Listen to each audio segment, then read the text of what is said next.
Alright, hello, welcome. This is the last lecture on Hesse, Demian. Alright, and the question is why? Why did my grandfather give me this book? Why is sky blue? Why is water wet? Why did Judah describe the Romans while Jesus slept? Stand up, you're out of luck like two dogs stuck. Alright, is this a happy book or not? Spoiler alert, we do cover the ending today. Let's get started. Chapter 8, beginning of the end. If you've ever been on a vacation or something in like a beautiful place with like a beautiful companion, like on the last day, and you wake up and you're just like, it's gorgeous, but it's gotta end, right? Or like the last day of like the last week of like summer camp back in the day, when you know something's beautiful, but you know it's gonna have to end. So Sinclair's in this community of esoteric like super individuals who all love each other like brothers and lovers and friends, and all that's kind of oneness, right? And he could feel that one day I would need to wake up out of this beautiful picture of love and happiness and stand alone once more, completely alone in the cold world of other people, where my only other choices were solitude or struggle, and no peace, no shared life. Interesting, right? When you set up that choice, like, I'm gonna have to be alone in the world of other people, cold, terrible world. Maybe a self-fulfilling prophecy. It's a scary kind of thinking. We've talked about it's cool to set up that esoteric, like we're different and we're special kind of community, but a danger in it is that, it kind of leads to a life of being alone. So there's pros and cons to everything, obviously. All right. What would come next? I would carry on longing, dreaming, being alone. And then war breaks out.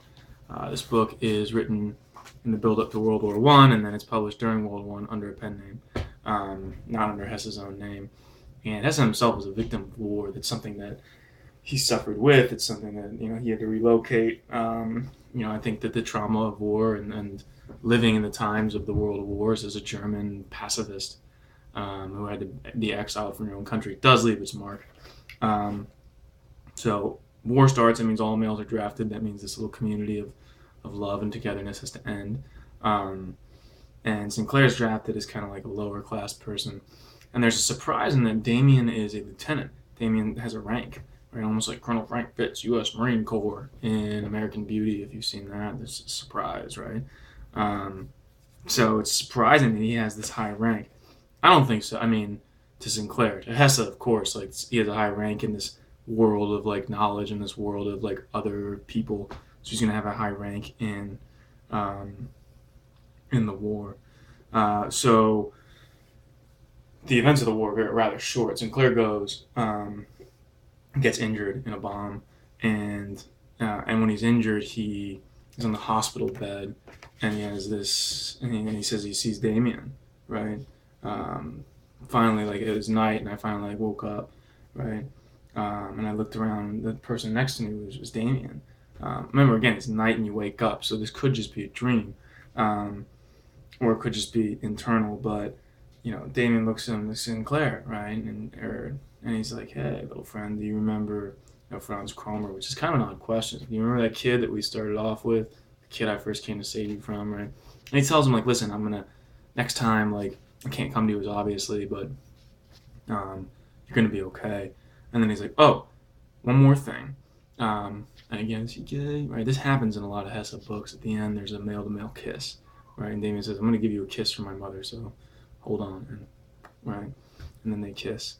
There's an interesting line as I reread this. He says, "I could feel a light kiss on my lips where I still had a little blood that refused to ever go away. Then I fell asleep."